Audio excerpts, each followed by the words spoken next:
Okay. I don't see one cup.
What I want to do is we are kind of pressed for time today. To get individuals to introduce themselves. I mean, we have some people that have to leave early. So I'm gonna let them go first, and do their quick greeting. And then we'll move on from there. Is that okay? Yes. So we have first from Nancy, Low Country Alliance for Model Communities. It's Arnice. Is that right? Arnice Cunningham, and she's the Community Engagement Manager. And she just came on board this year. So she'll explain exactly what she's gonna be doing for the communities. Good evening, everyone. Good evening. And thank you again for being, with me from early as well. Yes, too. anytime. I have to do the- Anytime. My name is Artemis Cunningham. Artemis is a family name, so Cunningham is a little easier for everybody to know. But I came aboard on Lamsey in February 24th of this year, and I'm the community outreach manager. And I'll work with your community, Liberty Hill. The first meeting I went to was the one at City Hall, so I haven't been to your individual meetings with the community, but this is my first one. I'm here to serve and to do anything that can help you in your community. And I heard what you said about keeping at City Hall, about keeping the original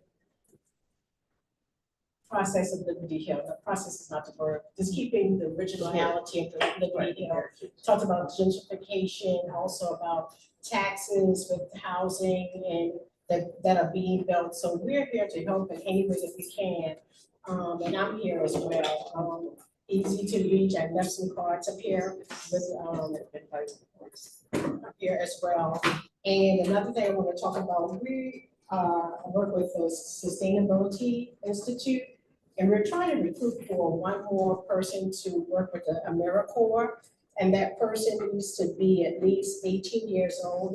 This would be a year-round position, because if a person's in high school, it wouldn't work for them because they still have to be in school, for the year. But if someone say just graduated from high school, we would like someone from the Lansing community to fulfill this position. I'm gonna leave these flyers here.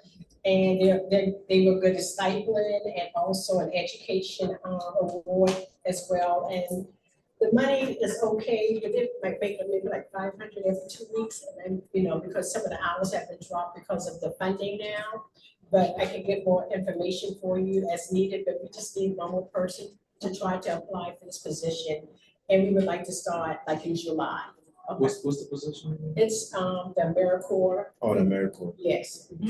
And it's with the Sustainability Institute, and we're working with them, but Nancy, they would be working in communities like Rosemont, and also downtown Charleston, with a facility down there as well too. And some other things dealing with making sure like water and everything is great, and things like that. Clemson Institute is also, Clemson University, I'm sorry, is also has a hand in this as well too. So it'll be a great experience for them, and if you know someone who would like to have in the community. We would have to have a certain skill set. No, they will train them, Okay. yes. And, there's a QR code for them to register. And the hours is flexible. It will be, I think it's gonna be like 20 hours a week, so we will work with them, and sometimes, I'd say if they have another job, they can leave early or come in late.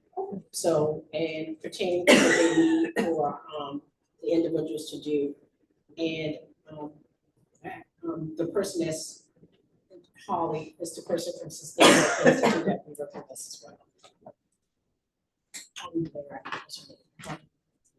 I can get that number to you as well, so I can text it to you because I have it in my phone.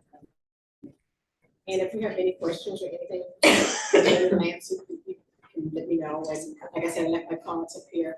If you have any questions, but we're here to serve and look forward to working with the community.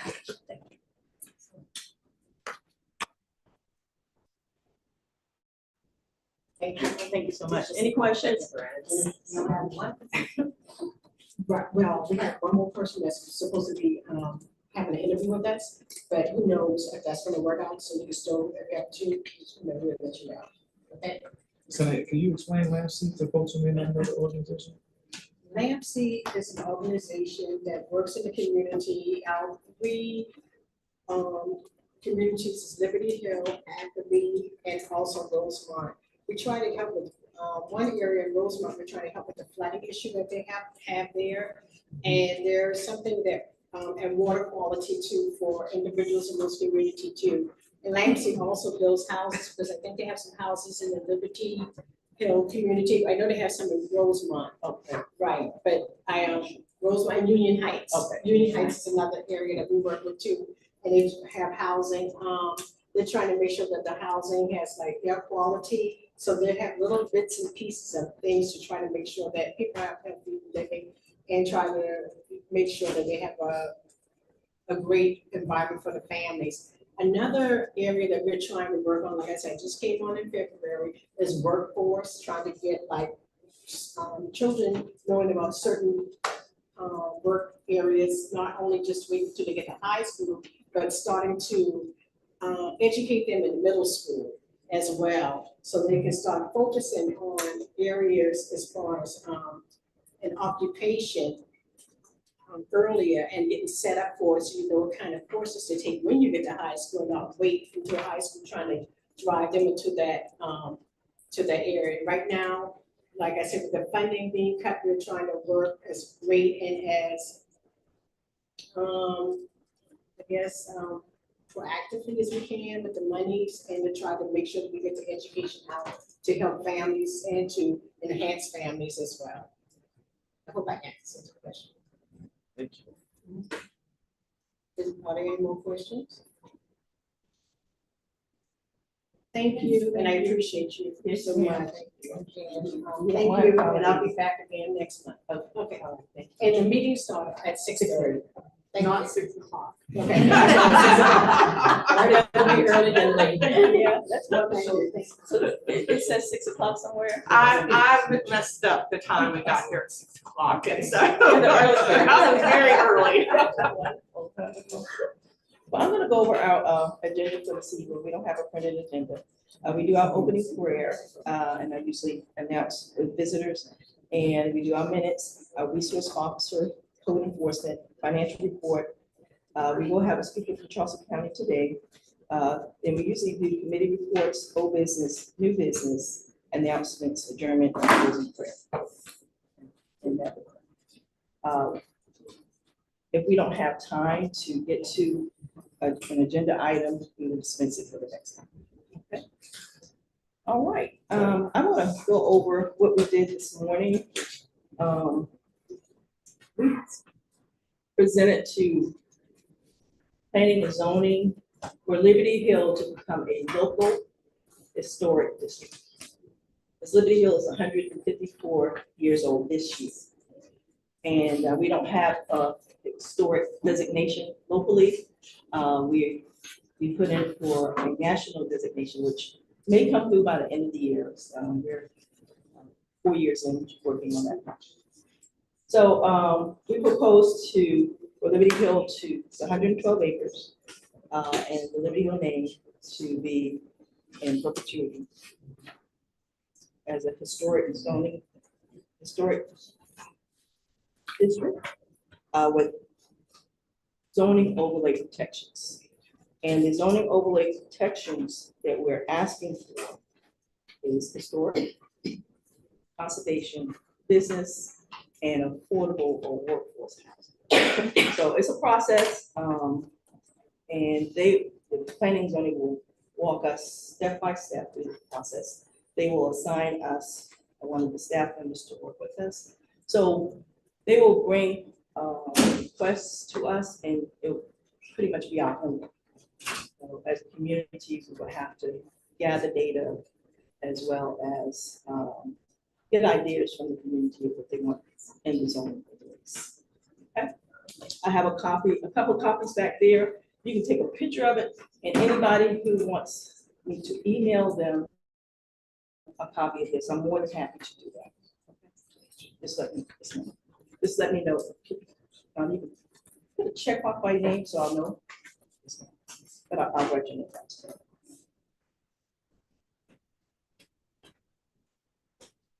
But it went well this morning. Mr. McCall, the director of planning and zoning, he's very accommodating, and it looks like once everything is in order, it may pass. North Charleston has 2 other historic districts, and that's Old Village, which is 53 years old, and Ashley River Historic District. Now we have our minutes. I email minutes to everybody. So we usually ask for a motion to accept the email of minutes. Do I have a motion? I make a motion to approve the minutes. There's a second. Mr. Dooley, move and second. About the minutes as emailed. Question? Let's vote. Those in favor of accepting the minutes as emailed, say aye. Aye. Those opposed, nay. Minutes are accepted. Okay, so now we will have our resource officer, Officer Cooper.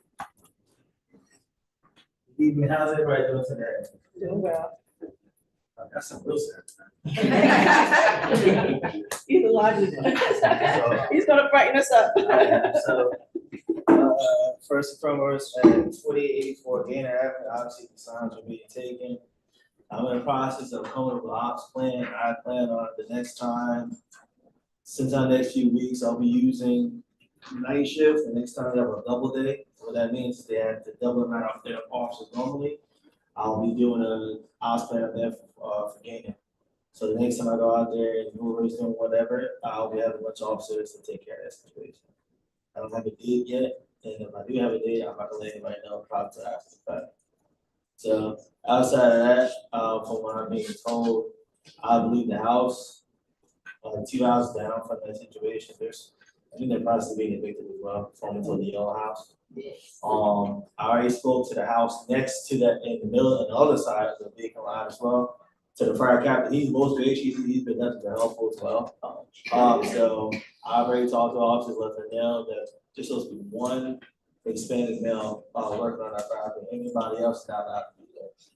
So, if you see something, anybody on our property, other than that one Hispanic male, please give me a call, let me know. And if I'm not already working right, I'll ask them to come out there and then place on trespass, and I'll let them know if they come back, we'll take it to jail. So we're ready to make one example, we're ready to make an example of one person already using it, so hopefully that sets a message to everybody else. Outside. You're gonna put signs back up there? We're not gonna put the sign, I'm not putting any signs out there until we do the ops, what I want to do. So, cause this is the second time I put these signs out there, it's the second time somebody took it down. So I would prefer to do it violent the third time, do it the way that I wanna do it. and they put sign difference. So that way, every time the charm, hopefully, they're being left alone. So, with that being said, the crimes I do have for the month. And by the way, the reason why I have sunglasses on, one, these are prescription. Two, I'll plan a situation that I can't track.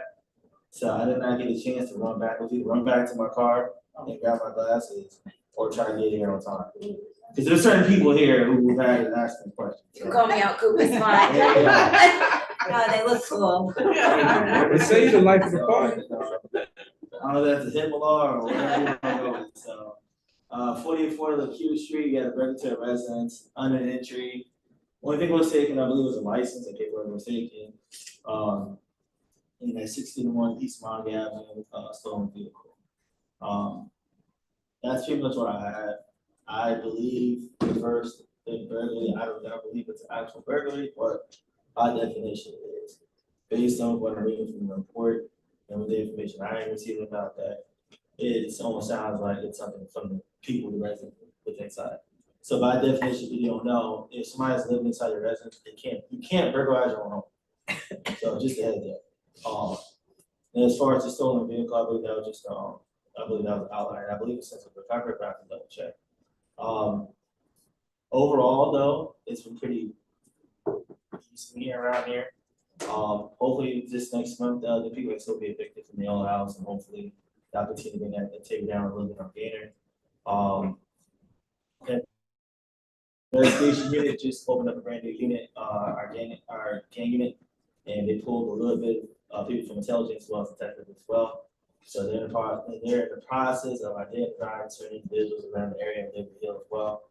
So they just started, so I don't have anything for this yet, but that's something that I'm going to continue to keep an eye on. So if you see something, you see a pattern, see something going on, please don't hesitate to let me know. We start a basketball program June next month. I most likely will be coaching, which means I may not be here for this meeting because I will be coaching. And if y'all know on the area I coach, I am nothing but short of winning. I have a D4 championships in the time I've worked here. So if you want your kids to know what it's like to win, come sign up and win and coach for me. But this program, it's been great. We were actually at Morningside, I believe we were at Morningside today. We had over 75 kids sign up. Right there where the old Garrett is at.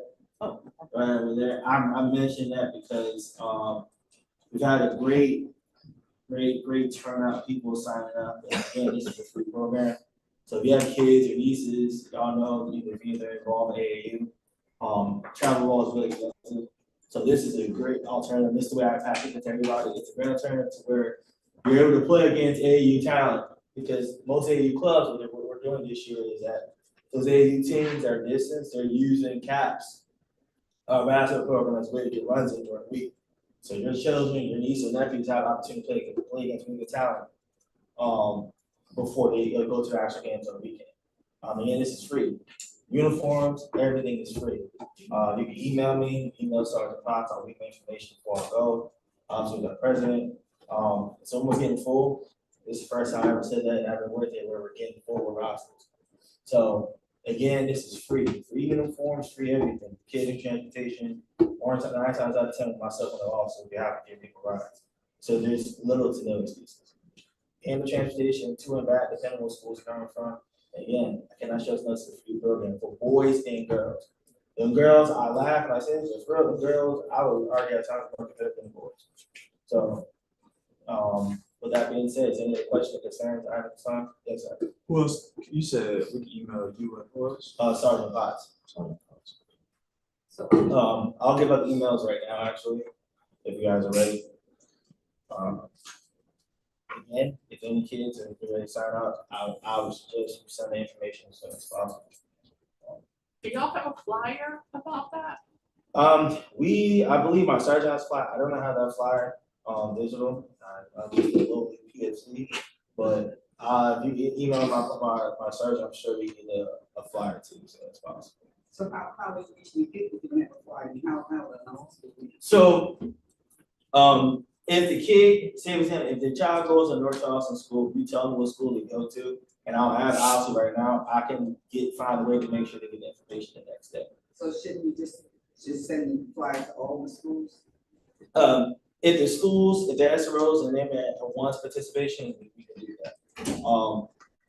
I find it, the best way to go is just try to talk to most schools more times and not just going there. But again, because the roster's getting full, the last thing I wanna do is continue to blast a bunch of schools. That's the last time, blast a bunch of schools and never get all applications back.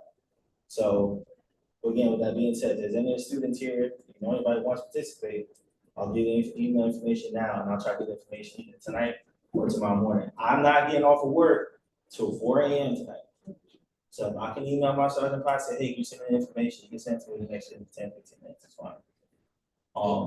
His email is, and I'm not passing so much information on, it says he gets paid a lot more than I do, and I plan on putting in that work. It's gonna be rpotts@northcharleston.org, so rpotts@northcharleston.org, rpotts@northcharleston.org. My email is ccooper@northcharleston.org, ccooper@northcharleston.org. I like having emails because it's a great check and balance system between everybody. Somebody can say, I sent you an email, and I decided to respond, that's on me, but I can also send another in, I never send emails. So if you have anybody who's interested, I cannot stress enough, send me the information, send me the possible. Outside of that, I believe on June 10th, we're supposed to have a public ComStat meeting. What a ComStat meeting is, it's a great opportunity, a rare opportunity, I should say, where the police department, all the heads, sergeants and above, sergeants, lieutenants, or captains, and major or chiefs are on those meetings, and they discuss the crimes. They show you exactly how the deployed cops in certain areas. And they'll show you exactly what break down to the very crime. Because we have, for example, Patriot Boulevard this past weekend had 22 PD autos. So you had 22 different vehicles getting broken into in one night. So needless to say, for that week, they're probably gonna put more officers in that area. Just for example, they'll show you, they'll compare, and they'll show you exactly how, just like a PowerPoint, break down how the crimes from last year into this year, whether things have gone up or things have gone down. It's a great way for transparency. Normally, it's usually reserved for, the council member wants to go, stuff like that, but this is open to the public. June 10th, I believe it's 6 o'clock, the Royal Missionary Church. Again, this is a great opportunity. We hear complaints, we hear people's concerns. They want an opportunity to some more transparency with the police department. Here's our response to that. So when I go to that meeting on June 10th, and if I don't see a whole lot of citizen participation, the first question I'm going to ask is, well, you want an opportunity, here we are. This is probably the 8 years of work, it's probably the most transparent I've ever seen as far as the police department, as far as let everybody direct access how we go about our business. And it's very way to ask the question. I joke all the time, I'm used to PFC, you got a chief, you got a DC chief, so you'll be able to answer those questions. Whereas I have to go back and email 2, 3, 4, 5 people, you can go right to the source. And I highly encourage people, yes, sir. Is it sort of like a citizens academy thing? The difference between the Citizen Police Academy is that they're gonna they give you a basic course of how things run as a police officer to a certain extent. This goes beyond that. This is going as far as, again, let's just say we wanna talk about Liberty Hills crime check. You wanna say, I have a question, I wanna see what the trend is for, we'll just say for property crimes for the past 3 months. All the stats, the past 3 months, and show you, it will compare it to last year. If there was a spike, and there wasn't a spike. And they'll show you exactly areas and where it is. And it's not just the streets, they'll show you actual map. Your green zones, obviously don't see a whole lot of stuff. Things are yellow and red, that shows you more and more crimes are going on. And this information, it's seldom in public. I cannot stress enough, I just sat in that meeting, I believe, last week, to a ComStat. And again, and the guys are never invited, but I wanted to see how things were run. And again, it does change the perspective a little bit more, why things are being done a certain way. Like some communities, like I was in Glen Terrace meeting yesterday. And they said, how come we don't see as much police activity areas? And I'm like, well, in the past few months, we only had 2 crimes. Not to say police can't be in here, but if I have one area, Charleston Park, that's getting, you know, certain amount of crimes in this compared to this community, more cops need to be in this community to try to bring those crimes down. And they'll show you the exact crimes of what's happened. Again, this is transparency, which I'm moving in a bit different way. And I just want to make sure I get the information out there. So I'll be doing a bad job if I didn't say, hey, here's an inspection. So all the community leaders, people, concerned citizens, I urge each and every community, please come out, back it out. I don't want to come down here next month and see more of my coworkers and people actually. Is that okay with my sunglasses? That's great. So we at 6 o'clock, June 10th. 6 o'clock, June 10th. I can add again. Is that gonna be a city hall? No. Or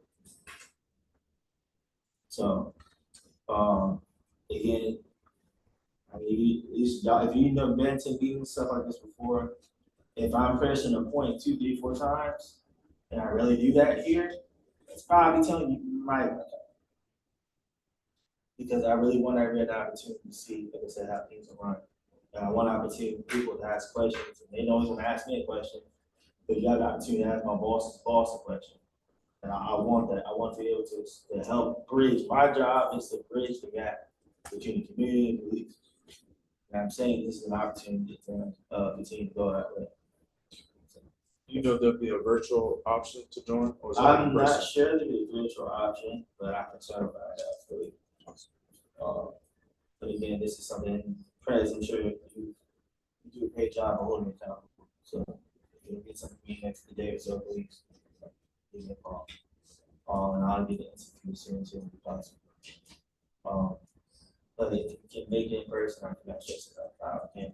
And then when I said I can get a flyer, I'll send that to you. So you can pass out to others. So, most kids, you're probably able to see me out here, so y'all better enjoy this. So,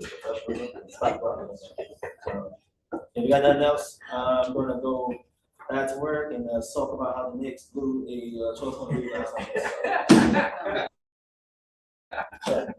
That means the age range for the boys and girls basketball. Sure. The girls is gonna be from, I want to say 10 to 14, and the boys is from 11 to 17. Thank you. No problem. Anybody can come ball, so especially with kids, just a little bit more. I can't go to the time. I can't. So funny. All right, code enforcement, is code enforcement here? Please don't forget to sign in. Good evening. Good evening. My name is Sean Maury. I'm new with North Charleston Code Enforcement. Matter of fact, this is my 3rd week. So you're new for our area, you're gonna be in our area? now? Yeah, I have to, District 8. So I'll have that at least until then this year. Okay. When I first came aboard, the first focus I had was Libertyville. And so what I'll report tonight is, for last month, there was 13 letters and 5 field inspections that were completed. I think I did more than 13 letters the first day. Wow. But what I found after doing that is the comments that came back were great. People here want to see improvements. So that's what I'm here for. And Brandon and I just had a little thing yesterday. He has an issue down on Rivers. And, he sent me a message real quick, and I was on Redwood. Yeah, great. So thank you so much. And I take pride in that. I've never been part of public service. First for me, I was out of corporate America, so I retired out of that. And now I'm into this. I enjoy this better. Wow. I don't have any business cards this time. They're on order. Angela said probably by next week or the week after. But I do have the information if you want to jot that down. My email is smaury, MOWREY, @northcharleston.org. And my phone number is 740-2678. You have a cell number that this is what I normally do is text to remind you all So if we have to ask them, Um, or just email. Right now, just email me, I don't have enough time. Okay. Could you repeat that number? 740-2678. Angela did want me to mention, there was some questions about 4816 Nesbit. She is still working on that, so stay persistent. Okay, very good. I appreciate that. Because I think they cleaned it up in 2 weeks. Well, and the disappointment I had was, I wrote a letter for 1783 Disco. And there was a lot of trees that were cut down and all that were piled up. Okay. And what was disappointing is, the lady that owns that property, she called me and she said there was a lot of illegal dumping happening. All kinds of stuff got put in there. And so unfortunately, that's what I'm seeing a lot. And especially in the back parts, it's a lot of it. So how we stop that, I don't know. I'm trying to get out of it. Well, hopefully we'll be getting an extra dumpster, so we'll have to update. Does anybody have any questions for me? Any questions for? I have a comment. I'm overseeing our family's property at 1650 Lewis Street. So since you're new to, code enforcement, I just want to make you aware that we're in the process of treating it for livability and beautification. That's where the Grant Cemetery is. And there's some concrete, there was a fire that took place in December 2023.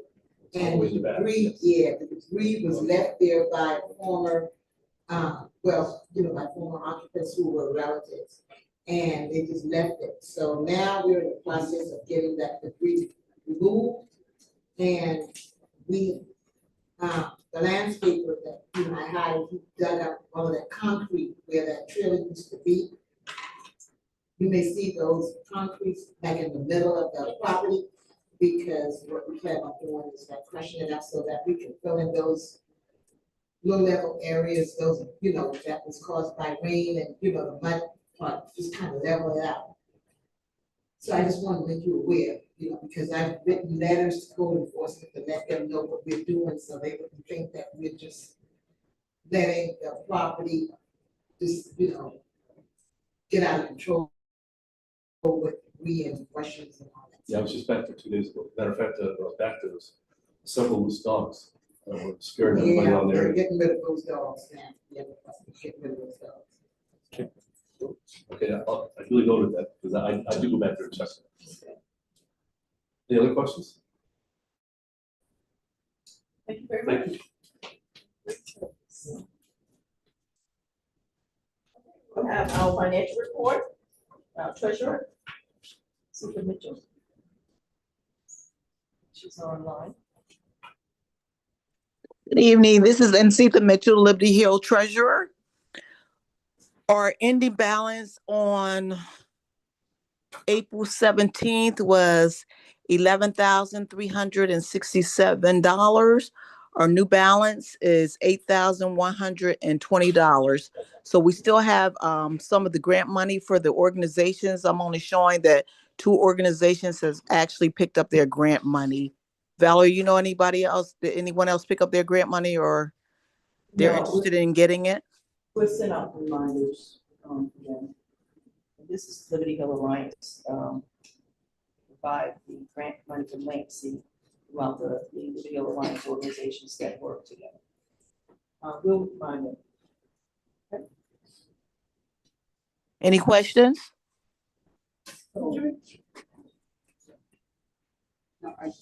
So what was the difference? You said the balance of 417 was $11,367. Yeah, $11,367. And so most of it, we had a $10,000 grant, and $5,000 have been sent out to the other organizations. Liberty Hill Development Group picked up theirs, and let me see. And who's the other one, Val? Liberty Hill Historical Society. And the Historical Society. So you said this was Lansing grant money? Yes, ma'am. It's for community use. So the money left in the account belongs to Lansing or belongs to? No, 5,000, I think. No, because we get 2,500, the improvement council, and then the other group, the reunion group is 2,500. So if we take the grant money and put that aside, how much money is? She get the treasurer's to that. Hello. Once the 5,000 is distributed to the other two organizations, our balance would be about $3,120 for LHIC. But it may be a good idea to separate the grant money from you probably need to have two different revenue keeping systems, one for grant money, what's coming in grants, so what's going out, where it's going, and then the improvement council, because improvement council includes schools and donations and things like that. So we do need to probably have two separate bookkeeping systems. You'll know it.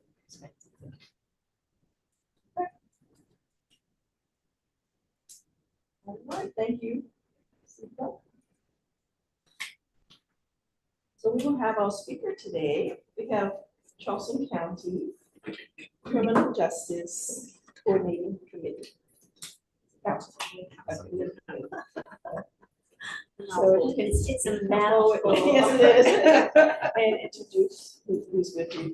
I'm gonna stand here. First of all, I want to say thank you so much for letting us come and meet you and be here. My name is Ellen Steiger. I'm the director. We call it CJCC. Thank you. Because I can trip over it no matter how many times I say it. There's several of us here, and I'm gonna let everybody introduce themselves and Brandon Lilienthal, Vice Chair of the Charleston County Criminal Justice Coordinating Council. Full-time, I'm a homeless coordinator for the city of Charleston. I'm Susan Young, and I live with Neighbors Together. And I'm also.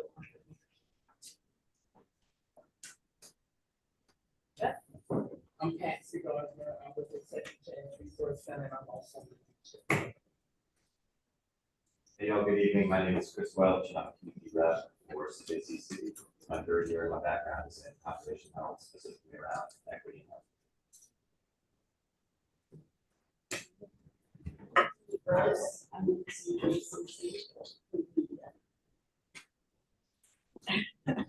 Bruno Smiles, I've been working with CJCC, working on our juvenile independence.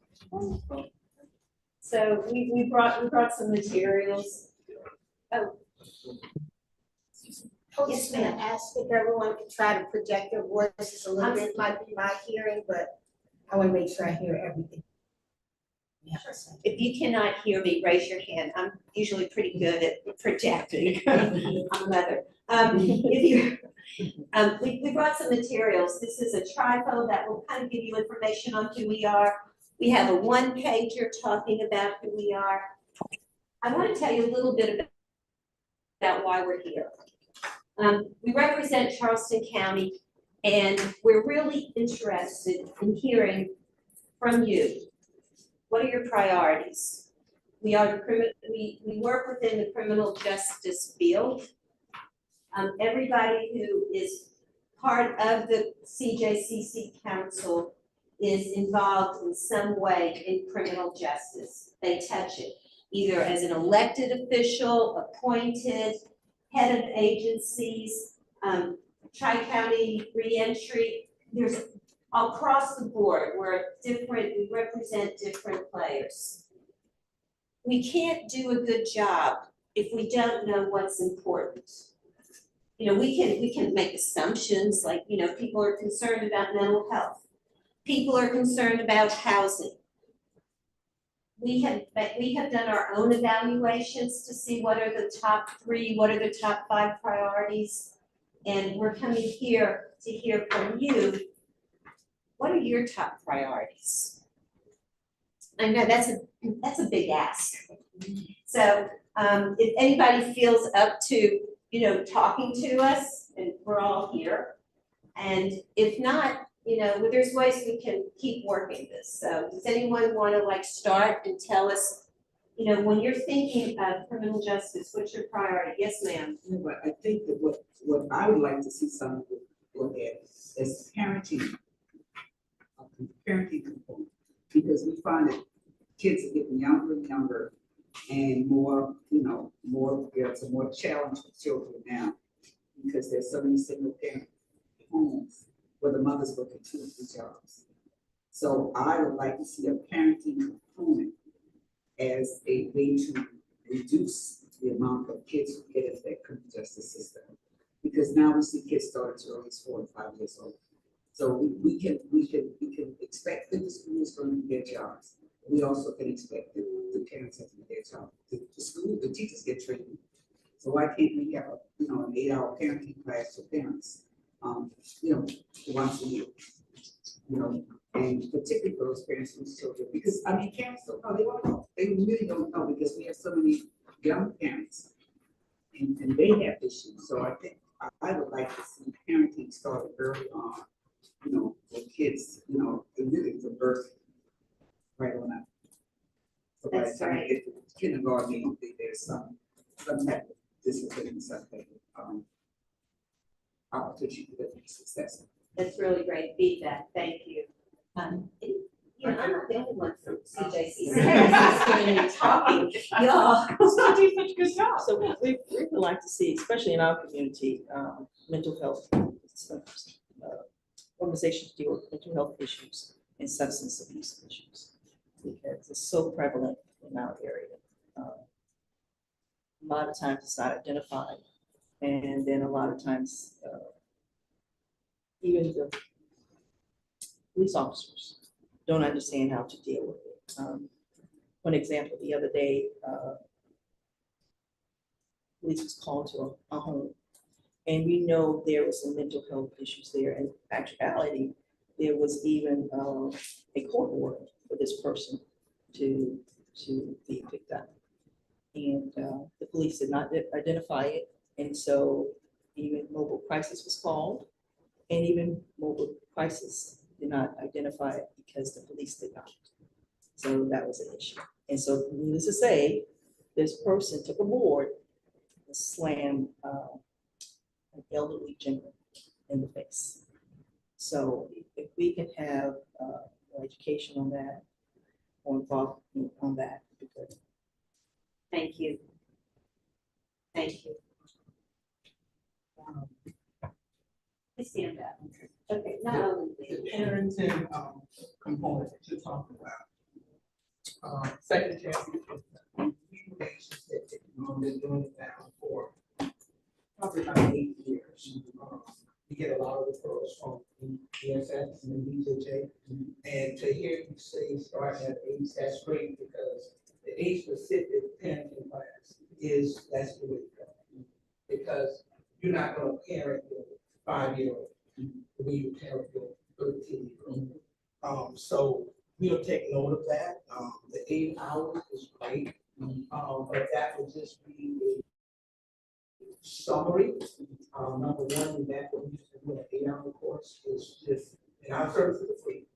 So what happens is we just have the parents identify their parenting style. There are 3 different types of parenting styles. And then from that, when they hear that, it brings a light bulb because study shows the way a parent or a caregiver parent is 70% of how they parent. So I think that's really good because I think that something is needed throughout when we talk about serving the whole person. Yeah. So I think, team, that's something that we can do. And I use certified parents long time ago, our largest over at family is called family. It's not the, it used to be Calendar Youth Development, but it's something else now, family landmark. So that's something we can look at. But my ask would be to you and to all of us, how would that work? Because we're talking age specific. And so with that, we would have a certain age, we got like 4 different curriculums that we use. And so that 8 hours would just be letting them know the parenting style and things. And then from there, we have to go, move to the next level. But our parenting education is key. You know, I just do 8 Yeah, hours, yeah. but so whatever time you need. But my thoughts are would look something like you familiar with AA and NA, you know? So if I'm a parent now, I'm lost. You know, and kind of citing with their problem solving, and then they say, okay, you know, as a group, what solutions can we work out, you know, because you can have something about a theoretical model, but that theoretical model does not necessarily apply to real life. So sometimes when you get the parents to say, hey, you know, I'm having a problem with Johnny because he's still wet, and he's 80 years old, and he's driving me crazy, and I beat him every morning, you know, and you say, well, that might be the problem. You know, you beat him every morning. You know, what I did with my 8-year-olds, this is how I got them trained. So you know, like that type model where you have to have several different ways in which you address, you know, the issue of parenting. And I think, you know, working in the schools is a good thing. It's like you say, our young parents don't have it too. It is a hands-on model, interacting with parents, talk, there's an assessment that's involved. And then after that, at the end of the course, we propose just to see, and also in that, there's also a section where you actually get to see halfway through that the parents are able to apply what they did, what was being talked about in the parenting. So we don't want to make it so schoolish, so to speak, you know, parents, people now are so into digital type stuff, so we can make it a way that, okay, you know, we're gonna send this to you on your cell phone, and do it, send it back to us. Yeah, I'm gonna jump in here. What I'm gonna suggest is, Patsy, if you could provide the information, and because it's really so important what y'all are talking about. But I want to keep us moving, because I know you have a meeting and we have a time to go here, but I forgive me. Brandon, you wanted to? Well, just with, you know, Ellen's first thing, you know, we collect a lot of data, you know, and our say we do a lot of things that, you know, I think we got a lot of really gems in our organization. And we collect a lot of jail data, you know, data from the jail, you know, and we look at, you know, the common arrests, and we try to implement programs to eliminate the barriers of, you know, individuals being arrested for trespassing, low-level offenses, you know, where they don't need to be in jail, you know, public intoxication, you know, trespassing and things like that, and we've implemented programs. So we have a couple of programs, the MVP program, a case processing program. So we have a lot of different entities that we associate with. Solicitor's office, public defender's office, all the different police agencies within associated with mental health, child services, which is a substance abuse treatment as well. But to go back to, you know, the common theme of the data, what we do with that data, we have an MVP program, which we call the Most Visible Persons program. And those are individuals who have been arrested more than 4 times within a calendar year. And those individuals are typically homeless, you know, or have some type of substance. So what we've done is the jail has a mental health team where we will engage with those individuals inside the jail and outside the jail to get them the proper treatment that they need. We have a partnership with 180 Place right now, what is a Just Home project. So for those individuals who are constantly in that MVP program, if they want to, you know, change the ways, there's a 6-bed unit house that 180 Place has, where those individuals can go there and get hooked up with wraparound services. And also with the public intoxication to address those issues of, you know, individuals just coming constantly into the jail. There's a partnership with the Charleston Center now, where we have a sobering center. It's at officer's discretion, but if the individual is just intoxicated, instead of taking them to jail, they would take them to the Charleston Center, so that they can, you know, they'll stay for about 12 hours, or until they're sober up. Once they're sober, then they are offered services, you know, substance abuse treatment, if they, you know, want to get those services. So like I said, the primary, we've been doing a lot of this through the data, but like Ellen said, you know, we're doing it, but we need to know what y'all, feel is what y'all concerns are, what is more important to y'all in our community. So that's why we're here. We ain't gonna be here just for one. We're gonna be coming back. If you let us. Our things, We need this. and we want you all, we have meetings, every month. Oh, So- our meetings are Yeah. every other week. Yeah, no, she's, big CJCC, and I'm like to attend. Yeah. And you see a lot of, faces that you see on TV, sheriffs, solicitors, they are in those meetings. That's good. I'm being very sensitive to time. What I want to say, thank you, Brandon and Patsy. We can help, when we hear what the concerns are, we can bring those people who can address those concerns. Like, I'm delighted that Patsy could answer that and say, yes, I know. But when we're talking about mental health and substance use, we can bring those people here because they want to be here. This is our community. We're all in this together.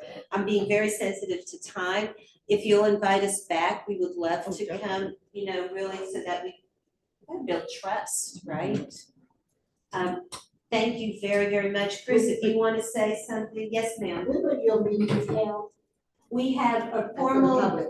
the public meetings is every other month. We have one coming up, May 28th, 3 o'clock at the PSD, the Public Safety Building over on Leeds Avenue. And Jerome, I will send you the information so you can publish it. Thank you, and it's open, and we'd love to have you come and have an opportunity, and we've gotten Brandon involved, and everyone here has gotten involved, because we can't do this with just, the decision makers. Yes, ma'am. Is this initiative impact juveniles or adults or both? Because I heard terms of that's what I'm Yeah, so, the programs that I talk about are adults, about, right now, Jerome is, Jerome right now Yes, is, and yes, yeah, but Jerome is the one, I'm just got it, but Jerome is, big dog. So we're working on that. He's starting initiatives to focus on juveniles. Okay. Yes, yes. Thank you. To answer your question, Ms. Dunlap, so the Charleston County was a part of, call it a grant, but it was really just like a networking opportunity with the National Association of Counties to think about juvenile justice innovation networks. And so we've been meeting as a team with some other stakeholders for over a year to plan out some stuff. And I want to say there's an appetite at the county level to think about a juvenile focus or version of the CJCC. But to address our young people, like the conversation that's being had, we're talking about parenting. We're not talking about kids getting detention. We're talking about how to help parents. So we recognize to adjust quote unquote juvenile justice, it has to be youth and family services all around.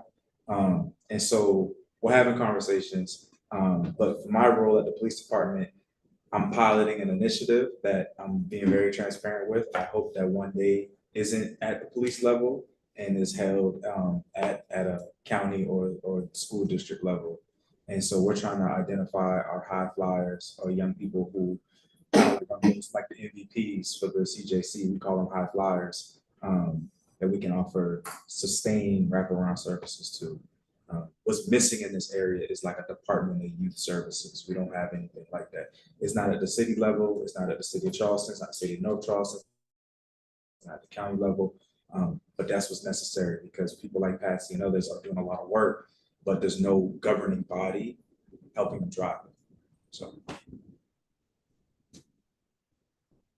Which Charleston place, I'm just curious to know that, so we take the public prosecutor. Charleston, Charleston Center. Teddy Brown, the DSS. Oh, where is that? DSS, yeah. Yeah, so that's pretty much one-stop shop. Yes, ma'am. Yes, ma'am. So they moved up. So, yeah, there's a lot of different agencies that go. And just to brag, Charleston is the first one to set up we call it a sobering center. And it only took, 9 years to get there, seriously, and it's just, it's life changing, because, you know, if someone's intoxicated, they're not a criminal, they're just drunk, you know, and you need to help them so they don't get hurt. So thank you for asking about that. And that's 24 hours a day? Yes, yes, And if they don't want to stay, just let them. right, we can't make them, but it's everyone's fun. Again, I know time is of the essence, thank you. We just want to make sure you relate all of your services that you have, so we'll know what to pass on. So, We'll come back, there's a lot. It's a lot more. There's a lot, but There's a lot. yeah. And I just want to thank this leadership team because they represent across the county, so thank you all. Thank you. Just one more question. This is a program that's funded through Charleston County only. So the CJCC, who we all are, is a Charleston County agency. In all full transparency, we started with a grant in 2015. We've since gotten 4.5 grants through the MacArthur Foundation, which has really set us up. It was called the Safety Justice Challenge Grant. It was set up to reduce the jail population. It's all about, it's really, bottom line is, how do we reduce the jail population, keep our communities safe? And because not everyone belongs in jail for as long as they're in jail. So that's also a big piece of what we look at. Is job training part of the program? That goes into what's missing in the county.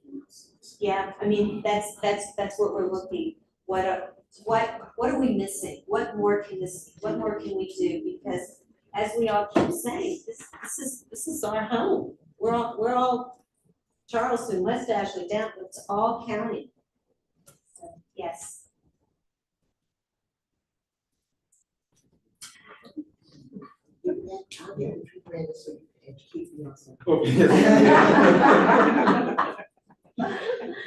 But thank you very much. We appreciate it. Thank you very much. And come back anytime.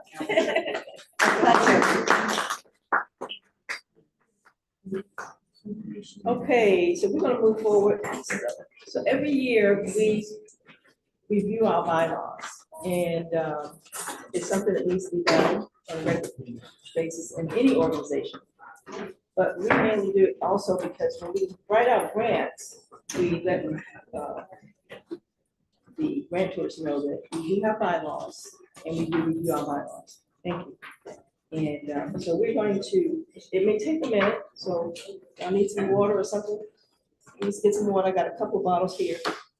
But we're gonna quickly do an overview. I've sent these bylaws in February to you all, and we didn't have time to do it until now. So if we go over this, it'd be great. I would ask that if you do have questions, if you can leave them at the end. This is just a quick overview, okay?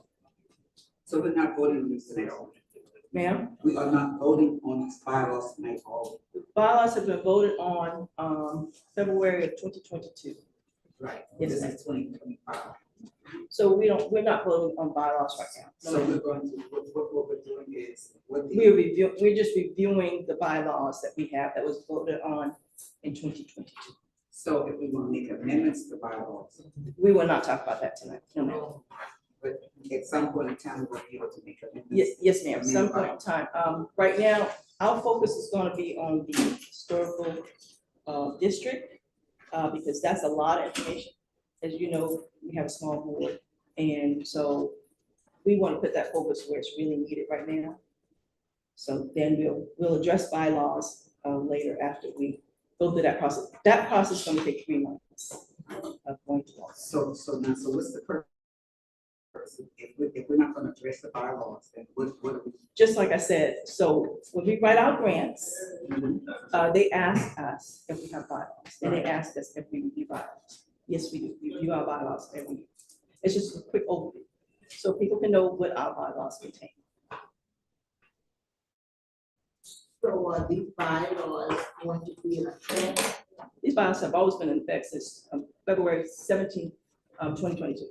With the grammatical errors that they have. As you notice, at the end of the bylaws, it says the clerical errors does not negate the validity of these bylaws. In any organization, you're gonna have errors in documents. I don't care if it's a law organization or medical documents, court documents, you're gonna have errors. That's why a lot of organizations get omissions and errors insurance. So yes, it will not negate the validity of the bylaws if you have clerical or grammatical errors. No matter.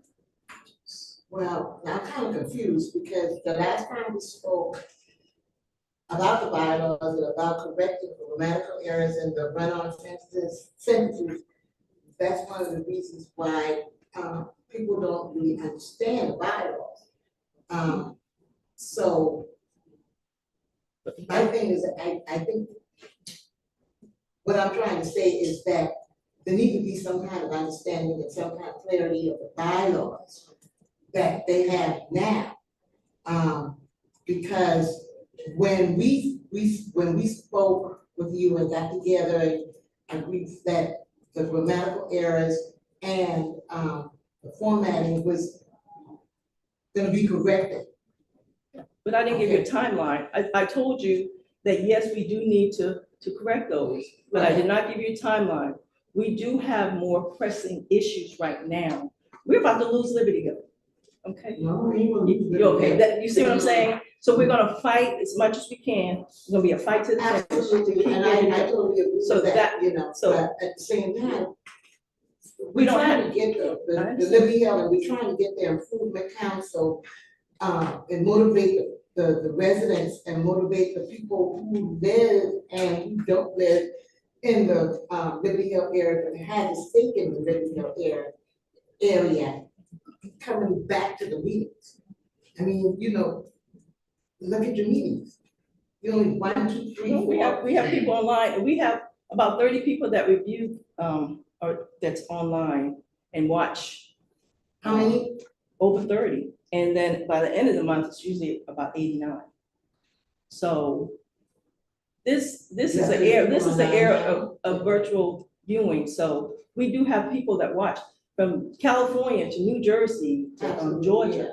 So they're all over, so yeah, we may not have the numbers today, but we've had 12, 25, 40 people in here at one time. Before we came here, we saw meetings with 5 people, 6 people.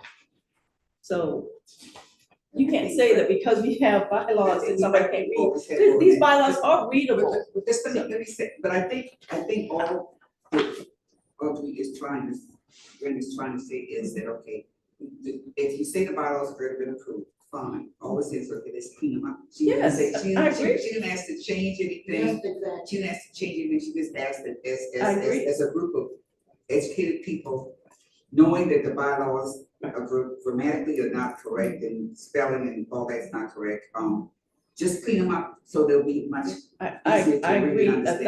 1,000%, and I told them that, but what I'm saying is, it's still gotta go through the board, and you still have to have. Just to clear up the grammatical Yes, error, ma'am, it still has to go through the board. just to clear up the grammatical error. Yes, ma'am, yes, ma'am, we still have to Has to go to the approve it, board we still have to approve it, the board still has to approve. to clear up grammatical To error. make- You must not understand what she's saying. She's not asking you to change the bylaws. She's just saying the concern is that the document as presented is unreadable. And all you have to do It is readable, to some, so you to can't some, say, to some. if you can read, it's readable. To some. Yes, Maybe it's ma'am. not understandable. Comprehend. Maybe it's not I understandable. understand. Okay. Yeah. Can I ask a question? I yes. wonder, so, I think part of the discussion could be, what is the review process, I think is what's asking, like, we're reviewing to what end? I Yeah, think is what's what's that- being what's- So asked. this is, like I said, this is for, today is for our grant Right. submission. And just like I said before, when we apply for grants, they ask us if we have bylaws. And they ask us if we review our bylaws. Mhm. And yes, we just reviewing, say that we have bylaws and these are some rules that are in place, I think, basically. So this is not about changing grammatical errors and stuff right now. those things will be addressed and we talk about that. But right now, today, we are just reviewing what content we have. And I think, and I see a hand here in the chat, so I'm gonna switch it over. But I think, what I'm hearing is, can part of that review process be addressing something, because we're going to read through it. So can it be addressing some of these things? So that way, and I hear what has to happen is with the edits and the feedback, can that be something that be addressed today so that the board can then vote on accepting those review? Well, I would prefer that Why do they have to the board- vote on it? I mean, who's the board and what do they have to vote on? So I would prefer that the board, go through it and make sure that the errors are. Okay. I'm gonna go to chat. Yeah, Michelle. Thank you. Can you hear me? Can you all hear me? Yeah. Okay, thank you. So I have a question. Excuse me, before you talk, keep in mind, it's gonna take an hour to review these bylaws. So if we can kind of keep it to a minimum, if you don't mind, please, Sean. Well, my so I- question is regarding your statement about the grants requesting and asking the question if you have bylaws. Is there a requirement to attach the bylaws to your grant applications? No, ma'am, but I put in there that we Okay. review our bylaws, so I have a report to do in June. And I need to literally say, we reviewed our bylaws, yes, okay? So I need to Okay. take some time today and just go over the bylaws. The errors will be addressed. At a different time. At a different time. Okay, so you're basically saying that tonight you want to read through the current bylaws so that when you are applying for a grant, you will be able to honestly say that the members of LHIC have reviewed the bylaws and Yes. that's it. Yes, that's it. Okay. Thank And you. we do this every year. So what are the numbers for that? Yeah. The numbers, if you read at the back, Uh-huh. the number, because it was an issue initially, I think you're aware of that, that we did not incorporate the old bylaws into the new bylaws. So those numbers, and I had the other one attached before.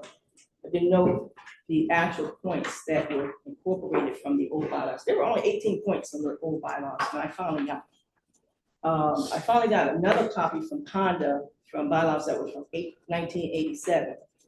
So when I came aboard, no one gave me any bylaws. I think Pender finally gave, oh, here's a copy that they did not give me any notes or bylaws or any initiatives that they were working on, to find your own initiatives.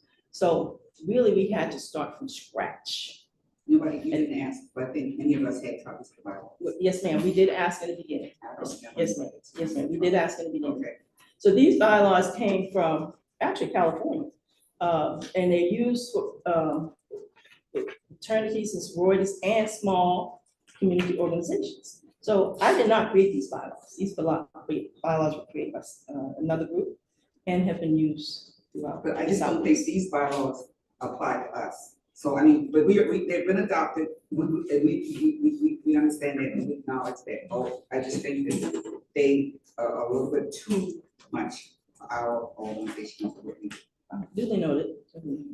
Okay, so with that said, it's Yes. I don't know, this process seems to be getting a little skewed. It's 7:42 now. And if there is to be an in-depth review of the bylaws, then I think there should be time scheduled for that on the agenda, at least so that it respects people's time. The bylaws are in place, they have been adopted by the organization, so they are in fact our laws. And with regard to whether or not you have a grammatical error or that does not affect the substance of the document. And comprehension level is relative, depending on who it is that's reading it and what their background is. But I do know it's 7:42 p.m. and I cannot believe that we are descending and departing from the agenda to say that we're gonna sit here and go through grammatical and clerical errors. We're not saying, nobody said. May I finish, please? I listen to everyone. That's fine. I would suggest that for those, for, in the instance where you have already highlighted those errors, and I'm not saying they're not supposed to be corrected, I agree with you. Just submit those in writing in advance, so we know that those are things that we have to deal with, and then allow time to be scheduled to deal just with the bylaws. So it can get the scrutiny that it deserves, but not at 7:42 when we've still got more on the agenda. Well, I'll tell you what, it was addressed as far as discussing the bylaws earlier, it was just not mentioned tonight. So that's one, and being a newcomer, all I wanna do is just make sure that the bylaws are done right, so we can be in compliance, so I can be compliant. So you can personally be in compliance? I'll speak for me. I would like to be compliant, I would like to be obedient to the laws of the Liberty Hill Improvement Council. And, I mean, I'm talking for me, I ain't talking for you now, I don't know. But I'm talking for me, I'd like to be compliant. And there's nothing wrong with following the rules and making sure that the rules are, followed with respect to the leadership of the Liberty Hill Improvement Council. So that's what I'm talking about. And I mean, there's nothing wrong with addressing the bylaws and finding out and getting clarity, even at the 7:42. We have a meeting once a month, and sometimes meetings are held over. And that's just the way it is. But, and I understand with respect to what you're saying, but then I just, there's nothing wrong with asking questions and having voice your concerns. Oh, absolutely, I'm not implying that, I'm just saying that to scrutinize the bylaws and. And we're not I saying think that we're gonna deserves address time. grammatical errors tonight, I was just talking about, when she said review the bylaws, and knowing that there are grammatical errors, I just wanted to understand why are we reviewing the bylaws? And when she said why we are reviewing the bylaws, and that's the way of the Liberty Hill Improvement Council, so be it. But that's why I asked for clarity. I understand. There's nothing wrong with Okay, let's move on, because it's gonna take a minute to go through this. And it's just an overview, so we're gonna kind of go article by article. Article 1, We have one more question. yes, yes, After listening to everyone's comments, I just have a suggestion to kind of, bring the temperature down a little bit. Perhaps Valerie, Madam President, if you were to basically, instead of saying that it's a review, just kind of go through what it is specifically that you want to bring to everyone's attention, because that too can be considered a review. And because you clarified that the reason you're doing this is so that you can honestly answer the questions on your grant applications, that it won't necessarily be something that you go through every single article or every single section, but you do a summary. And then once you've done your summary, you can still honestly answer on the grant application that a review has been done because it's been summarized, and then schedule it like on an agenda for another meeting to actually make sure that all the members have an actual copy of the bylaws so that they can do what the bylaws actually says. Because in the amendment part near the end of the bylaws, it tells you how amendments are to be done. So that's my suggestion. If you would do a summary right now, it won't take that much time. Then make sure that all the members have a copy, then schedule it so that there will be a scheduled time for the actual review and amendments. And then it will come back before the body according to the bylaws after 30 days. And then everyone will be able to discuss, approve, and adopt. I hope that that was clear. Yes, and so if, for those of you, I know so, but for those of you that have been here for the last 3 years, that's what we do when we do review the bylaw. It's an overview. It's not a line by line. So we kind of make a statement of what's in that article, okay? So this is what we've been doing every year. So, and yes, duly noted of us doing the summary. Okay. So Article 1 is name and purpose. Just spells out Liberty Hill Improvement Council is our name, and we are a 501c3 registered under the U.S. Internal Revenue Code. The Liberty Hill Council meetings are held here at the train station, 6:30 p.m. on third Thursday of the month. Our principal address is 4656 Gaynor Avenue, North Charleston. And the purpose of the organization is to offer a place to meet, exchange information, create projects and activities, and propose solutions for the community. Membership and dues. Dues are $5 a month and $60 per year.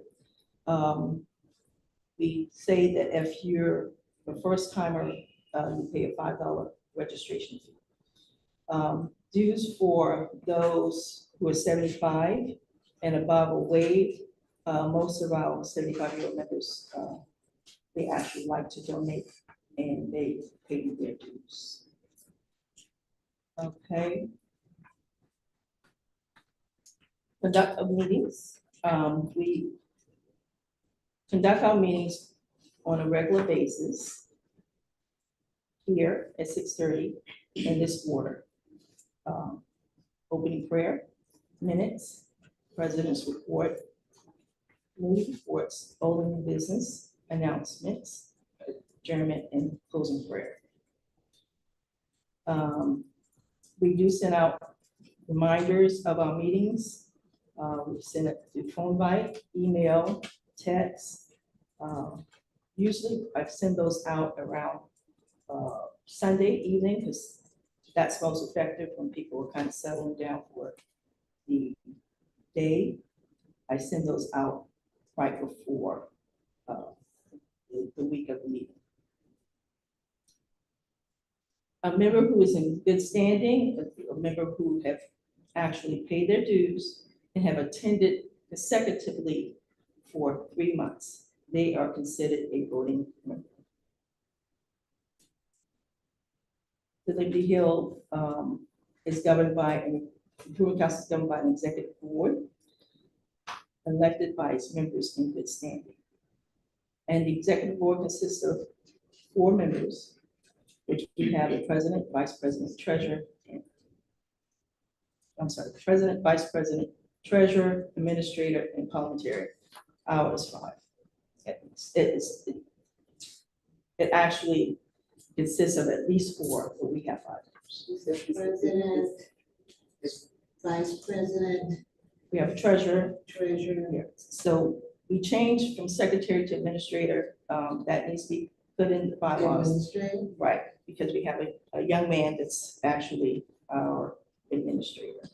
So, I mean, That's a new- that's a so term. right now, we're not changing it now. No, That's ma'am, a no, we're not different- changing that now, no. No, ma'am. So you said the executive committee is 4 officers. Are we using executive Yeah, board and I said at executive least committee 4. interchangeably? Is that, are we, when we say executive board and we say Yes, executive committee, are we using those? No, no. They're 2 So- separate entities? Yes, 2 separate entities. We decided not to have an executive committee. But this thing says we do. No, it says F, no, it doesn't say that we do. It says F chosen. Let's see, I don't know where you're looking at. But anyway, we're not gonna question any of these right now. Yes, ma'am, yes, ma'am.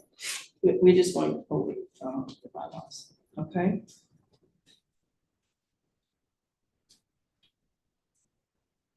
So F says, a member actually resigns, then the executive board appoints a person that will actually hold the slot until the end of the year, December 31st, and we have another election. The president will call monthly meetings with the board if needed. The executive board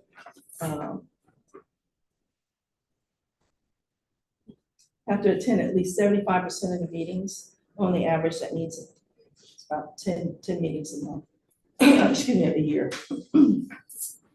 A quorum shall be a simple majority of the board members for executive board meeting, and for general monthly meeting, 7 voting members, including officers. The executive board shall arrange for annual inventory to be made of all personal property, and can cause for the accounts to be audited as needed. Which one you say? Tell us the page number and item number, the section number. Page You got, you can. Article 3, page 3. Like I said, I'm just going through. Yeah, that's fine, we just want to know where you are. You said, what you say now? That's Article 3, page 3. Article 3, page 3. Section 1. Section 10. It's in 10. Okay.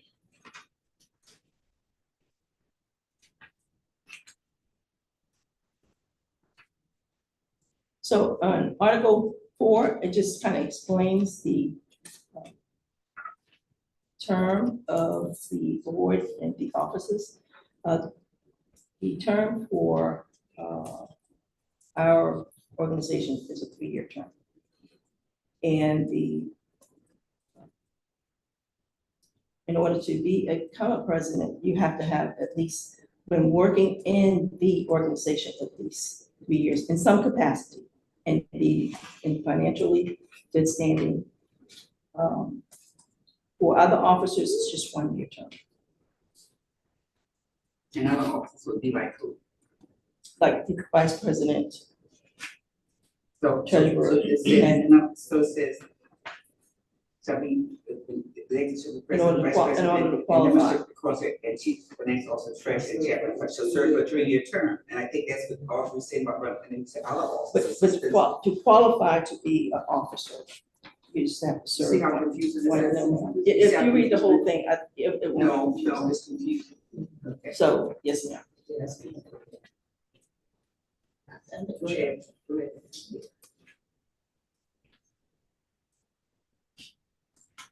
So section, well, I guess I need to go to section 4 here. The president shall appoint with the approval of the board and to fill any vacancy of the office.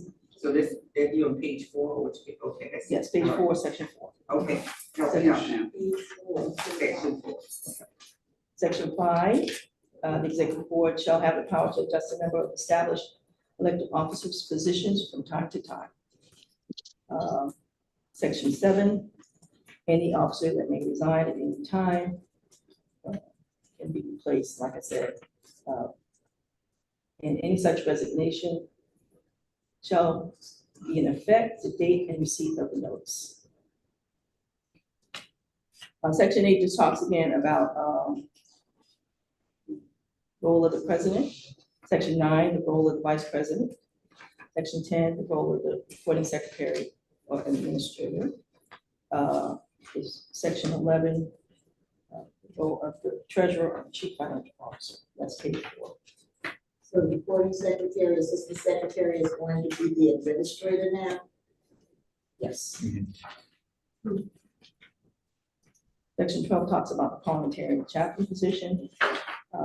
And section 13 talks about the dissolution of the Liberty Hill Improvement Council organization, its officers and past membership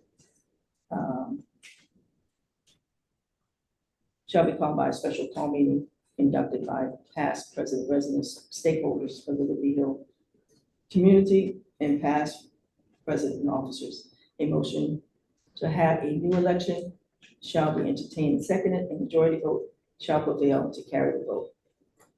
Nominations and elections, Article 5, and this is page 5. In view of any vacancies, at the end of the 3rd term by October, the president shall appoint 1 board member and 2 persons from the general membership to create a nominating committee. The nominating committee shall hold 1 or 2 meetings and report to the executive board recommendations for proposed board members. Additional nominations to the executive board may be made at November general meeting, and any person nominated from the floor must either be present or agree to serve or have a sign with acceptance. The election of the executive board shall be held at the December meeting. Section 5, only members in good standing of the Liberty Hill Improvement Council and the community as of October 1st shall participate in nominations. Section 6, a So person. you see, so Val, you see that on page 5. So again, when we talk about the election of the executive board, so we talk about 2 different times, when we elect the executive board at one time and then also the second another time. Again, this really needs to be cleaned up. Okay, That's all I'm yes, saying. we know, yeah, Okay. we've established that already, yes, ma'am. Section 6, a person being nominated to the executive board shall be a member of the standing of the Liberty Hill Improvement Council. Section 7, proxies shall be allowed for voting at any election. All proxies must be submitted in writing prior to election. Section 8, the committee chairs for the Liberty Hill Improvement Council shall be elected at the first 2 meetings of the new board. Article 6, would you like to take over from me? Sure. Article 6, operations and budget. The executive board is responsible for the control and management of the affairs and funds of the Liberty Hill Improvement Council. The board should cause financial audits to be made to Liberty Hill Improvement Council, account and records annually, and additional units may be ordered by the board if necessary. Section 2, the president shall select the budget committee if needed, including the chief financial officer, treasurer, which shall prepare a proposed budget for the next fiscal year, and the fiscal year shall end on every calendar year. The executive board shall approve the annual budget and all expenditures over $1,000 except those specifically mentioned in the approved budget or earmarked for a specific project. Must have the approval of the executive board before incurred. Each committee that is funded must present a breakdown of their revenue and expenses in profit and loss format by January 31st of the next year. Section 3, the executive board is authorized to purchase insurance on the Liberty Hill Improvement Council's personal property and any liability insurance that it deems necessary or convenient. Section 4, a summary of significant board actions shall be published regularly in the Liberty Hill Improvement Council's official publication.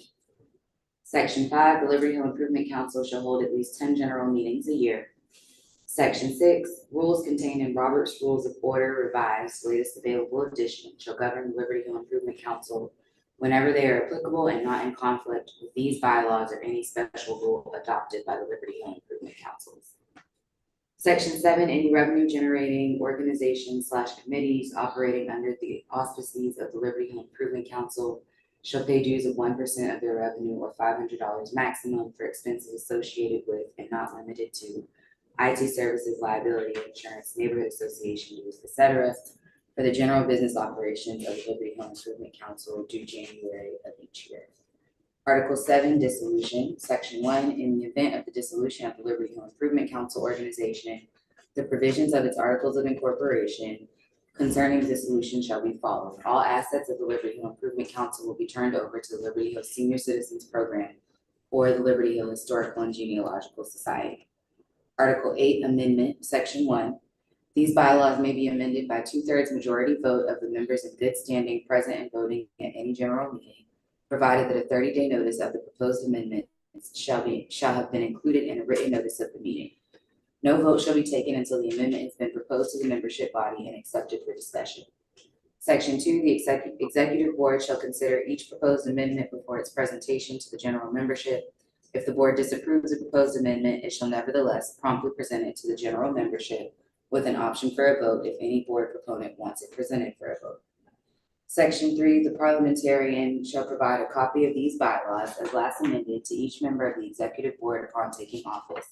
A copy shall be available if possible at each general meeting or via email or website. Article 9, effective date of the bylaws. Section 1, approval of these bylaws shall take effect immediately upon their approval.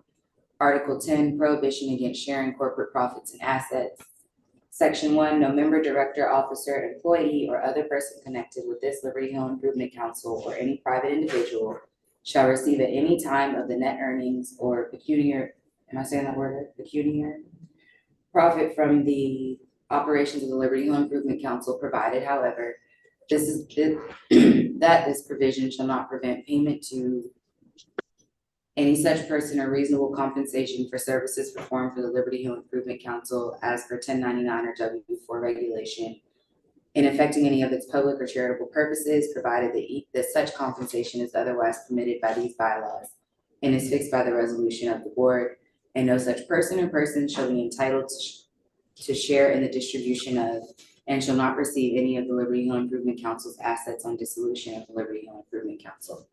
All members, if any, of the Liberty Hill Improvement Council shall be deemed to have expressly consented and agreed that on such dissolution or winding up of the affairs of the Liberty Hill Improvement Council, whether voluntarily or involuntarily, the assets of the Liberty Hill Improvement Council, after all debts have been satisfied,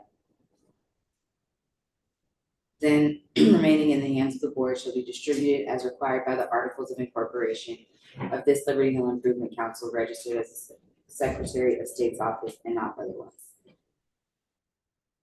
Certificate, I hereby certify that I am duly elected and that I am the duly elected and acting Secretary of Liberty Hill Improvement Council, and the foregoing bylaws comprising 7 pages constitutes the amended bylaws of the Liberty Hill Improvement Council, as duly adopted at the meeting of the general membership held on February 17th, 2022. Any clerical errors shall not be reason to cancel bylaws. Bylaws shall be amended as needed per unit, article, and section.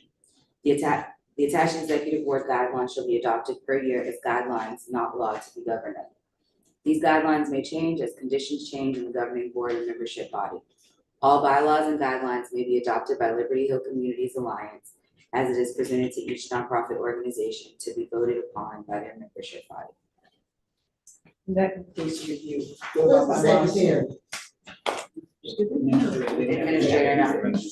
No, at that time in 2022 was Barbara Harley, and she's no longer with us. And she wasn't. Okay, so that's duly recorded that we reviewed our bylaws.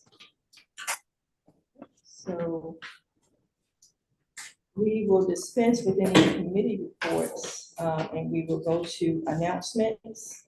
I know, I think the Historical Society, are you still here? Yes. Yes, can you hear me? Yes, ma'am. Can you make your announcements?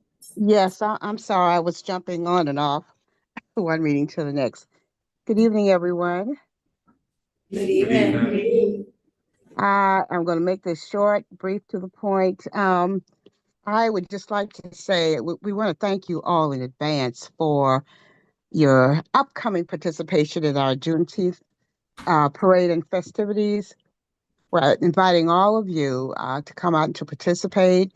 Please consider dressing your car, coming out with a float, anything that will, just pay homage to your ancestors, to show that we are together as a community and that we're moving forward as a community as well. So how can you help? How can you be a part of all of this? Again, just participate. We're asking you to spread the word. The parade will be held June 22nd from 2 to 6 p.m. We're going to line up prior to that. And I apologize for not being able to be there tonight to pass out additional flyers. But if you will simply email me or Conda. Conda is our director for the Juneteenth festivities. And the email that you should use is Liberty Hill, H for historical, G for genealogical, and S for society. Again, that's Liberty Hill, HGS @gmail.com. Liberty Hill, HGS@gmail.com. If you have any questions, we will send you a package of information.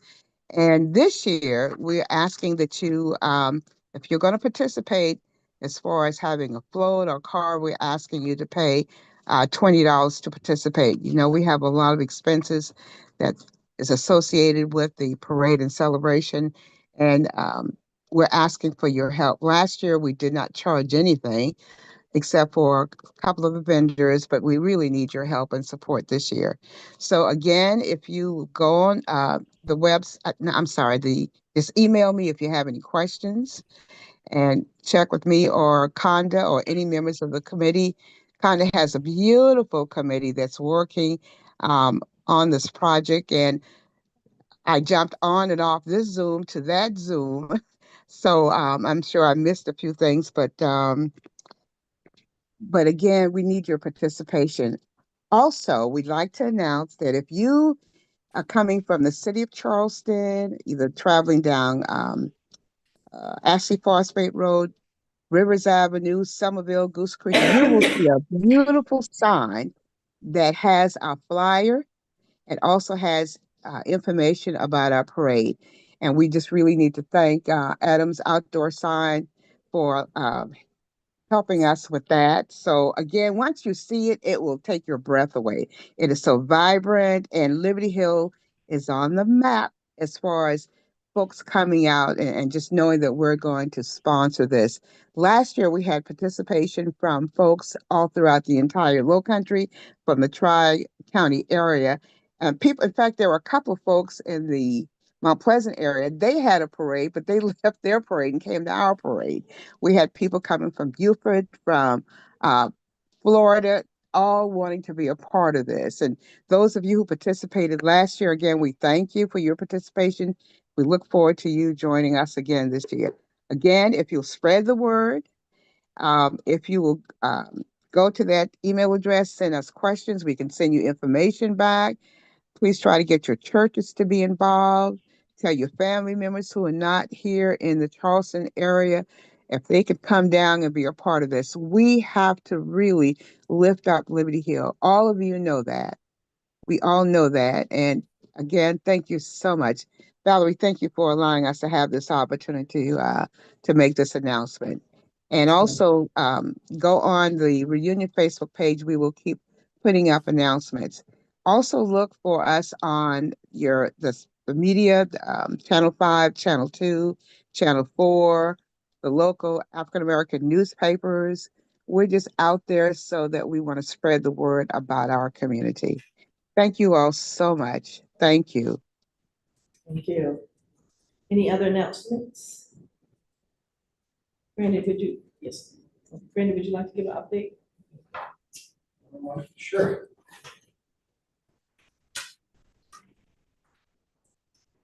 Where the camera's pointing, but I'll just stay right here. He'll make that adjustment. So I don't really have a lot. I think, I'm trying to remember what we covered last month. The only thing I'm really aware of that's Liberty Hill specific is that there's 3 parcels on Montague that a lot of folks are interested in that are under contract now. Well, one of them's been under contract. We know about that one. Then there's. Which one is that? There's one next to the dollar store that's about to go under contract, if it's not already under contract. And then there's one next to Royal Missionary, the community center that is under contract. So there's 3. So the third one is the one that we all know about, the Smalls property. Oh, so that one's still moving along. He's going to planning commission, may have already gone, I'm not sure. So that one's moving along. He's trying to stay on schedule for that. And then there's other 2. So the planning commission is going to vote on. So I'm not sure if it made it on planning commission or not. They just needed to get some final stuff done with their lot lines and all that kind of stuff. But that's still several years out on being a completed product. Other than that, did I talk about the budget last time? Okay, so the city, we had our sit down where we looked at the 1,000-page budget proposal. Some interesting things that are in there is the mayor's proposing about a 3% growth in revenues next year, so an increase in the budget again. They're going to hire a housing coordinator. So what that role is kind of, it's not defined, but a lot of other cities have one. And generally what that role does is it is somebody who kind of is out there in the face of all the development in a city, right? Like, so identifying all of these, like there's a lot of parcels in North Charleston that are important, right? Like that are like very large parcels, ripe for development, they're owned, they're maybe for sale, like the Kmart property on Rivers Avenue, for example, is a really good example of a parcel of land that is currently very important. And we as a city are trying to identify those so that we can work with the person who's trying to sell it and entertain offers on, so that we can say, hey, look, this is what we want the future of this area to look like. So, you know, and again, like working with developers who are trying to come into areas and identify what is the housing type that they're trying to build? What is it that we as a city want to see in these different kinds of areas? So again, I think that it's an interesting role. I think it could be a very important role that kind of just, people in the city currently just wear a lot of hats, and that's one of the hats that, depending on who's sitting in the room, they put it on.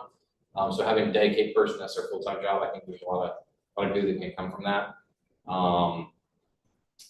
Again, so just some other neat stuff in the budget. We're adding a few, you know, like we talked about those rollaway carts that the city will drop off for neighborhood cleanups and stuff. Right now, we only have one at the city, so we're adding 2 more. So just little things like that. The mayor is hearing the citizens say, hey, look, these are just things that would make our neighborhoods run a little bit better. When they want to order those. So the budget doesn't get approved until July. So we have not voted on that yet.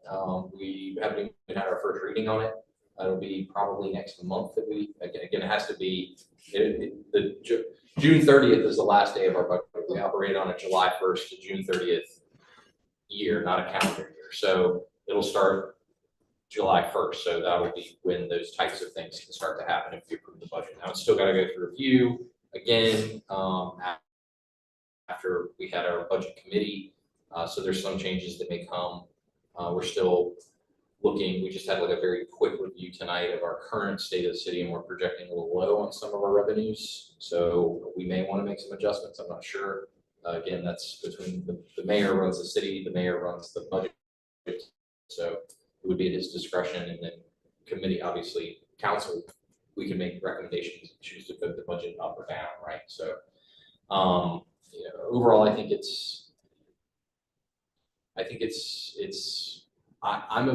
I'm more like conservative, you know, there's a lot of uncertainty right now.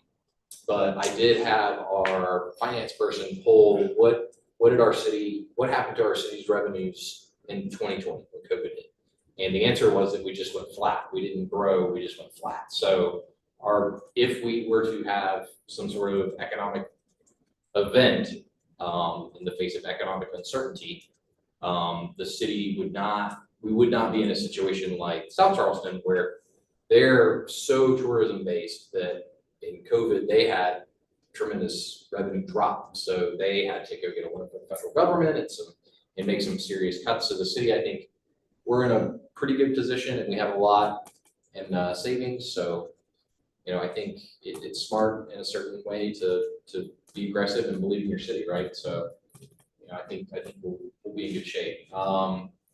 Other than that, it's not really a city, a North Charleston specific thing, but I'm sure you've seen in the news that at the State House, they passed a couple of laws that'll impact us dramatically. One, that'll help the food and bev industry, where their liquor liability insurance. So that's going to, I mean, we've had a lot of stagnation in the food and bev industry right now, like opening places, a lot of places closing. You know, that's a big employment center for a lot of people making living wages. So I think that's going to help. I know a lot of folks that I've talked to who are in that industry are very excited to see that. But the big thing that kind of flew under the radar a little bit that happened yesterday was that they changed the state. There's a state law that dictated what we could use TIF funds for, which a TIF is like you designate an area as a municipality, and you can basically borrow against the future value of what that land's going to be worth if you were to develop it. So like the right now, one of the biggest tips that we have is the riverfront development, right? So that riverfront area and all that kind of former military base that just looks like crap is right around the beautiful riverfront. So we have been we've sold most of that property to Jamestown, which is a huge developer. And they've been kind of holding on making their first big moves on the majority of that parcel, because what we needed from the state was a update to the way that you can spend TIF funds. So basically we say this land's gonna be worth a lot when we build all this beautiful stuff. So we want to borrow against the future tax value. And then we have this big pot of money. So we can use that money to do changes like improve the roads or do infrastructure. But one of the things that it would not allow you to do was use it to spend it outside of that area. And so it's very important because there's these military installations that are still there, that they are just basically big parking lots and have these like little warehouses where they mess with these military vehicles. Well, the military doesn't want to be there anymore. They want to be on the military base. But we couldn't help them get over there because we didn't have the money to help them move. And the government was never going to give them the money to move. So what we're going to be able to do now is use the future value money to lift them up and put them over here. And then the military is going to say, well, we don't need this land anymore. We're going to give it to the city of North Charleston. And so the city of North Charleston will have that land. And that's how all the rest of this land came to us. And we'll turn around and sell it immediately to Jamestown. So, and then Jamestown will own all that land and we'll be able to. Where the old, right, so, right, so, yeah, so they own about 70% of it, but that last 30%, there's like a building, I don't know if you know where Coast Brewing is, but like right beside Coast Brewing is this big ugly building that is like a printing press or something in it for the military. And so like buildings like that, we're really, and then, you know, a warehouse over here that's like falling in on itself is full of these MRAD vehicles, right? So get all those out of there. And now you, and of course, most of that's waterfront property. So we're going to have access to all that. So I think it's, again, it was a critical change, and that TIF's coming, the current TIF is coming to the end of life. So anyway, all that to say, that was very instrumental. It was incredibly important that the city of North Charleston see that change. We almost got it last year, but it got derailed at the last second. So to see it pass this year, that is a huge, huge win for our city and a lot of cities across the state. So that's going to make a big difference. It's going to help move that forward. And it's been a constant complaint, right? Is why beautiful riverfront, but to get to it is terrible. Well, it's because we've had like really limited options as far as improving it. So, So is Liberty Hill in the TIF area? No. So we can't get that one. No, Liberty Hill's not in the TIF area. So, but again, the TIF primarily is to be used for like infrastructure type improvements. Mhm. So again, I think it wouldn't be necessarily, again, like you can't just come and like into a neighborhood and specifically for that. Corridor state owned. So the Montague corridor is state owned, yes, and most of the roads in Liberty Hill are state owned, yeah. Right. But again, the TIF is a defined region, it's a defined area. So this is the naval based TIF, and so that TIF area it's almost over. It's actually, I think it's been 15 years or something that TIF. Oh, and it also extended the length of time for the TIF to go. And I guess I'm asking that because I know Tank Route has TIF. That area has. Right. So that's right. So what was the law change that allows you to spend the TIF outside of the TIF? So the biggest thing is that the TIF funds, and again, I have not read the legislation, so I don't understand it fully. Or I don't begin to understand it fully, but my understanding is that the critical change was one, it extended the length of time from the TIF from 15 years. You could do 15 up to, I think, 30 or 35. And then the other thing is that it now provides a vessel where we will be able as a city to work with the Navy to help assist them financially in relocating that existing infrastructure that they have within the TIF zone, outside of the TIF zone. So is it that you can work with the federal government specifically, or is it Like, what's the? Well, it used to be that the all the minimum? money had to be within the TIF zone. Right. And so this is taking something that's in the TIF zone and relocating it out of the TIF zone. Oh, I see what you're saying, because the money is being spent to take something, So technically, right. to take it outside of the TIF Right. zone. So again, and that's, again, you're already asking me questions that I cannot confidently answer factually, so I'm just telling you the little information that I have, so I'm sure we could, there's a Poster Career article on it, there's some other articles out there at the state that could probably give you more information than I have. But Are you aware of when you come down Virginia Avenue, you're going onto the base, those big holes getting onto the naval base? As you're coming down Virginia Avenue, getting onto the naval base. Virginia? Coming down Virginia Avenue. Yes, Virginia. Oh, Virginia, down Virginia, Going onto the naval base. as you're passing by the old paper plane you're talking about? Yeah, if I'm going onto the naval base using that gate off of Virginia Avenue. I mean, there must be a crate. Yeah, no, I don't have feelings, and I feel like I've knocked them out. Yeah, because I used to go that way all the time, it's been that way for years. Yeah, but then Yeah. it's getting bigger and bigger. Yeah, Because I so- mean, somebody damages their car, something happens, the city might be liable. well, Somebody would be liable. I believe that's a state road, but, I'll put it down as a note. That's District 10, but I can ask. Yeah, just as you're going on, when you make the turn off Virginia Avenue, going on to the naval base.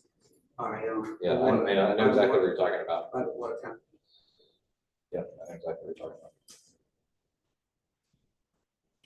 Anything else for me? No, just, it's just worth bringing up. I just have one question. Sure. You mentioned the 3 properties are up for sale. You said that's coming before city council? No, so one parcel is split zone. There's one parcel, the parcel next to the Dodgeburg Zone B2. So my understanding is that they are not looking to do any rezoning requests on that. What are they gonna build? there? Which one is that? That's the one that it's next door to the dollar store, that empty lot. What are they gonna build there? I'm not sure. And then the second property is the one next to Royals where you vote. There's that big empty lot right there. Yeah, so that empty lot there, that's actually split zone. So it's, the front part of that lot is zone B1 and the back part of that lot is zone R1. So they'll be trying to change the zoning. So, yeah, in order for them to realistically do anything, they're gonna have to probably work on something. And so, again, I think both of those groups that have purchased it, I mean, they're not completed yet. So my understanding is that they're coming and visiting with the zoning and planning and trying to figure out what it is that they're trying to do, so. You know, what kind of zoning you're seeking? I don't. Yeah, I mean, I would assume that they're probably gonna wanna do what everybody else along the Montague corridor. What I would like to see is for them to do, I mean, and this goes for any lot along the Montague corridor, is what we talked about, which is creating a new downtown, right? Which is we want to front on Montague with business, so like 1, 2-story buildings that are kind of like a mixed use type, so maybe some light retail on the first floor, maybe some office above, or even some apartments or something above. I think that's an appropriate use for anything along directly fronting on the corridor. And then behind that, I think it's a great opportunity for housing, right? So you could do some sort of townhomes, maybe, I mean, in certain circumstances, you could do potentially some apartments or whatever, but again, like, we want to respect the fabric of the neighborhood and identify, what are we putting, how does it fit in with the narrative of the street, how does it fit in with the narrative of the neighborhood? So, not necessarily saying, I think what we don't want to see is somebody to come in and just take a whole corridor and like put a 300 unit apartment complex that's 4 stories tall right there, right? Like, that's not appropriate, but maybe doing something that's, if you fronted a business and then you hid something away in the back that was a little bit more dense. I mean, most of the houses in Liberty Hill are very tight, very kind of smaller form factor anyway. So just again, like working with them, just like the Smalls property have done, where they are working on kind of smaller, more dense housing in the back and then trying to do something commercial up front, which we're working with them on that because the way that lot is laid out and zoned, it actually, that brick that they're trying to do is not zoned for that, and it doesn't qualify within the. Let's see. It doesn't qualify because they're doing the garden cluster, So it has to have a certain percentage of green space. Oh. And so that green space, that where they want to put the two-story building, that would be their green space. So what I'm working with the zoning and planning department on is trying to modify the garden cluster ordinance so that you can do an exception on, you can do the green space or in lieu of green space. And again, this is just conversational right now, but there's opportunities like that all over the city, right? Like Remount Road, Rivers Avenue, Montague, where we've got these parcels where we want to have commercial up front, and then it's a deep lot, so we want to do, let's put people where, close to where they want to hang out or where they want to work. So housing behind.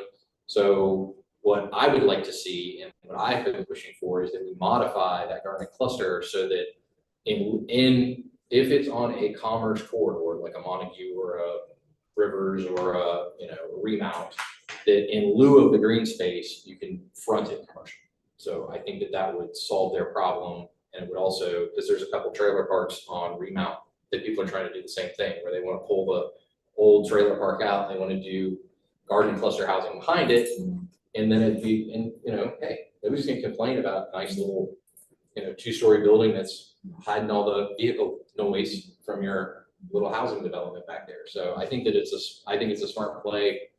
Love to see if I can get enough people on council to go So for the it. piece of property up front is separate from the property in the back.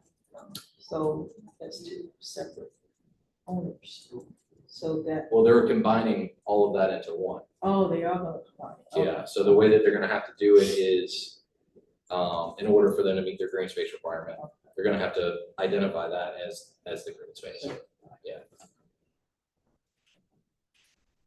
Thank you so much. I appreciate it. Any other announcements? If anybody want to pay dues, they can come up front, pay their dues. We had a new member to pay dues today, Carol Jarvis Shaw, welcome. She's the one. Okay. So, Shaw said, yeah, she just come. I'm still here. Okay, I said welcome. Thank Join you. So, with all that said, meeting's adjourned, I stand for opening first.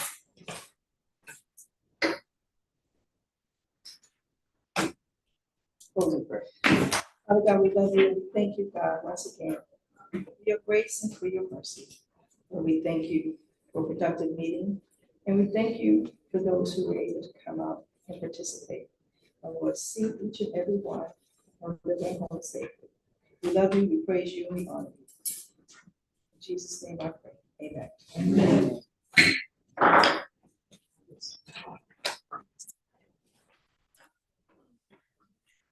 Yes, Yeah.